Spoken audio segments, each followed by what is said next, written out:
In Division II, we believe in community engagement. The Lone Star Conference already has a relationship with Southlake in that our tennis and golf championships are contested there. And so it just was a perfect relationship, an opportunity for us to include the Carroll Dragons in this event, and we look forward to the relationship. And what a triple header you've got going on Saturday. Let's run through those matchups. Yeah, we're going to start with Angelo State taking on Valdosta State out of Georgia. This is the only non-conference game in the festival this year. ASU has one of the most exciting kick returners in the league in Paul Mason, and he's going to try and get the Rams to improve upon their 5-6 record from last year. And then in our second game Saturday, Tarleton State's going to take on Abilene Christian at 4 o'clock. And I'll tell you, Tarleton's a team to watch. They've got 22 starters returning, a bunch of young guys that have played quite a bit over the last 2 years. And then, of course, Abilene Christian's got a new coach in Ken Collins. They returned 13 starters. 5 of those either made first or second team all-conference. And probably the player to watch here is Mitchell Gale, quarterback for ACU. He was named our preseason Offensive Player of the Year, and hoping to have a great year. Passed for 3,823 yards and 28 touchdowns last year, and just looking to really do some good things this year. Yeah, in fact, he is hoping his senior year is one for the record books. If he throws for at least 2,873 yards, he will join former ACU great Billy Malone as career 12,000-yard passers, and that would make Abilene Christian only the 5th school in NCAA history to feature 2 12,000-yard passers in their record books, and that is certainly saying something, isn't it, Stan? Absolutely, and just couldn't happen to a better player either. You know, Mitchell Gale has done great things as a leader on the ACU campus, certainly in the football program, but a great student, great person. And back to the football festival now. Let's look at that last game, last but not least by any means. Absolutely. We're going to close things out at 8 o'clock Saturday night with Texas A&M Kingsville taking on West Texas A&M. WT is a team that has reached the postseason 7 straight years. They had that Kansas Bowl victory over Central Missouri last year. They've got 6 returnees that were either first or second team all-conference, and returning star and quarterback Dustin Vaughn. A&M Kingsville has back 17 starters, including 6 that were first-team all-conference picks. They've probably got the toughest schedule among the conference teams. They will have already played Central Washington by the time they get here. They've got matchups with Valdosta State and North Alabama as well. So A&M Kingsville is certainly going to be battle-tested this year. That is 6 great games over 3 days, and you don't want to miss any of it. So don't forget to purchase your tickets to the 2nd annual Lone Star Football Festival presented by Firestone. As you saw, it's September 13th through the 15th at Cowboys Stadium. Texas football, Lone Star style.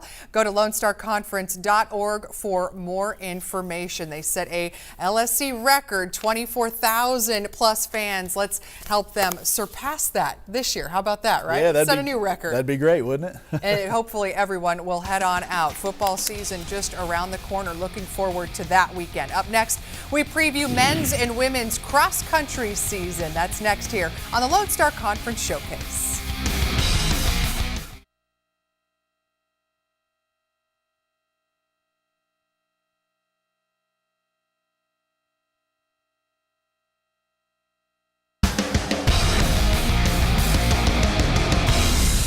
Welcome back to the Lone Star Conference Showcase. Dana Larson, Stan Wagner here with you. We have talked soccer, volleyball, and football. Last but not least is cross country. 9 men's teams and women's teams starting their season in September. Postseason begins with the LSC Championships hosted by Cameron on October 20th. So between now and then, there is a lot to be worked out, isn't there? Yeah, no question. You know, we are a pretty competitive Lone Star Conference, or a pretty competitive group in cross country, and men's and women's teams both won the NCAA South Central regional titles last year, and so we're looking forward to a big year. And we show you the preseason poll now on the men's side, and it is Eastern New Mexico across the top there in the #1 spot. Yeah, Eastern New Mexico's men won their first ever conference title last year after ACU had won the previous 20.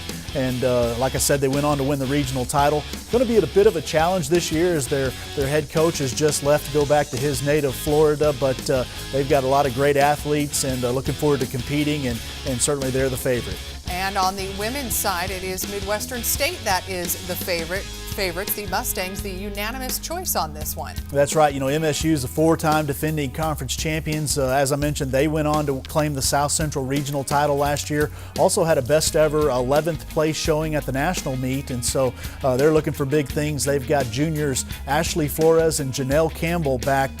Those girls placed 6th and 8th respectively at last year's conference meet. They're looking to lead the way for the Mustangs this year. So we have officially now previewed all of the fall sports. Looking forward to those seasons getting underway, and fans also will have something to look forward to, a change when it comes to the postseason. Yeah, that's right. It's going to be a little bit different in the postseason this year. The NCAA has had some regional realignment. The Lone Star Conference certainly is going to be impacted. In football, our teams will still be in Super Region 4, but they'll be partnered with the Rocky Mountain Athletic Conference, the Great Lakes Intercollegiate, and the Great Lakes Valley. And so teams like Chadron State, Grand Valley State will be in the playoffs for our regional competition. On our other sports, we'll still be in the South Central, but we'll be partnered with the Rocky Mountain Athletic Conference and the Heartland Conference, and so no longer will our volleyball teams or soccer teams be going against the MIAA in those immediate rounds of regional play. So look forward to seeing some new teams and hopefully having quite a bit of success in the NCAA regionals. Interesting. So realignment there for the postseason. Of course, you can